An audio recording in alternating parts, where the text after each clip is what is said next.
Hey guys, Josh Huggett here from Josh Huggett Media, and welcome to What's in My Camera Bag Wedding Edition, end of 2025.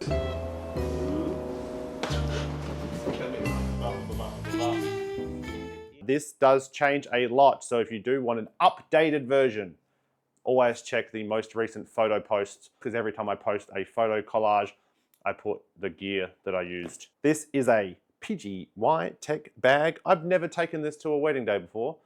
This is my first time using it, but it seems to match everything. I've used hard cases, I've used soft cases, I've used messenger bags, I've used everything that you could possibly imagine in the hunt for the perfect wedding photography kit. A 35 to 40 litre backpack seems to be the best of both worlds currently, but as I do a lot of travel weddings, I need something with wheels that I can take on a plane, and this seems to be fitting that bill.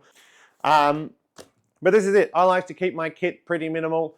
Because I bring my gear with me everywhere that I go. I bring it inside person one, or like, you know, the boys getting ready, inside the girls getting ready. I bring it with me to the ceremony. I bring it with me to the reception. I don't leave it in my car. I don't just bring one camera body and come inside, because I shoot on mainly a prime lens, but with a couple of zoomies in here as well. But again, minimal kit. I don't want to bring too much stuff. The people that I work with aren't that comfortable in front of the camera.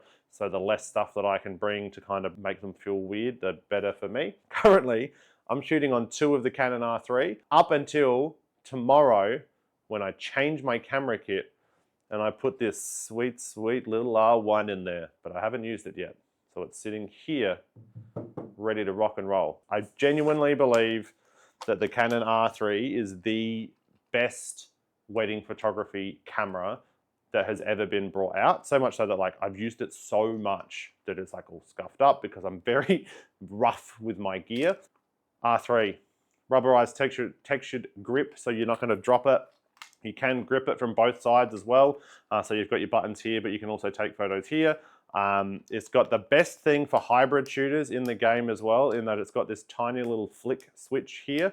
So I can switch from photo mode to video mode literally that quickly. So you can be taking photos of whatever's happening, like and then literally flick it and you're already in video mode and take a video of the exact same thing.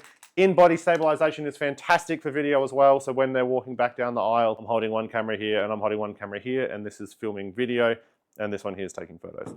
R3, again, I could literally talk about them forever. So much so that I bought the R5 Mark II, and I still have the R5 Mark II, but I came back to my R3s because I really enjoy the full body. And the battery life is fantastic too. Fuck, I said I'd stop talking about it, but the battery life is really good. For lenses, I don't bring that many. I shoot most of my wedding day on this lens here, which is the Canon RF 50mm 1.2. I have worked this lens so much that I dropped it out of my car and I broke the ring off, and it has asphalt in it and it crunches when it zooms, but I can't go a wedding without it. Most of my photos are taken on this lens purely because it is, like, I'm more of a documentary type photographer, and I'm able to do that with this lens because it's so similar to the focal length of my eyes that if I'm watching something and, you know, like I see something happening over here, I can just pick up my camera. The R3, because it's a sports lens, has ridiculous autofocus. So I can literally pick up my camera and take a photo, and it's going to track someone's eye instantly. And that's why I love this lens. Second favorite lens is the 15 to 35 2.8. Oh, Josh, you said you don't like zoom lenses. This is a great zoom lens. I love this lens. I used to shoot the 24 for ages. Currently sitting on that camera back there.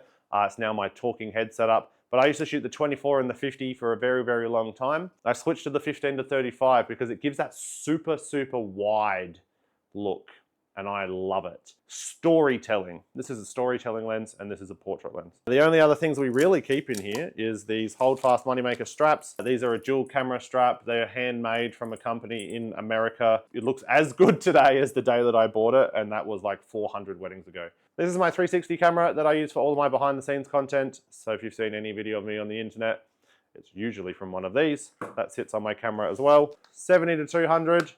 This is the 2.8 version. So that way, if it is a little bit overcast or something like that, I can still use it. But I think everybody should have a 70 to 200 because it's, look at this. Ooh. Ooh.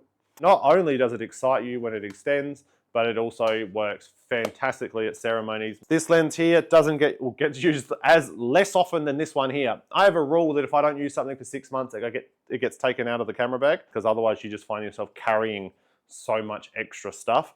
This 35 1.4 RF version, videography lens thing, doesn't get used all of the time, but is a complete lifesaver when you actually need it. Sometimes you can't use the 50 if you want to be able to do like a waist up crop.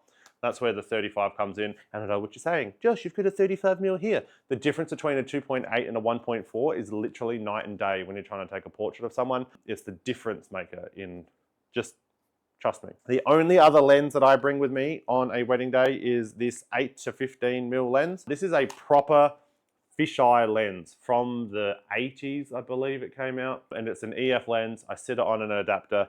But this is gonna take some super wacky, wild dance floor photos that nobody else is actually creating at the moment. This comes in clutch because it's able to give a perspective that no one else is seeing. Like, you see someone's wedding photos, and if you can see photos and not immediately figure out how they were taken, you're going to elevate your game. And I don't get to use it all of the time, but I use it at every single wedding. Only other things in here is the Godox V100C. Great flash, heaps of power, heaps of battery, charges by USB-C. Great, love it. Godox trigger, so that if I want to do off-camera flash, I can. And this is a dome diffuser that I bought on Amazon for like $8.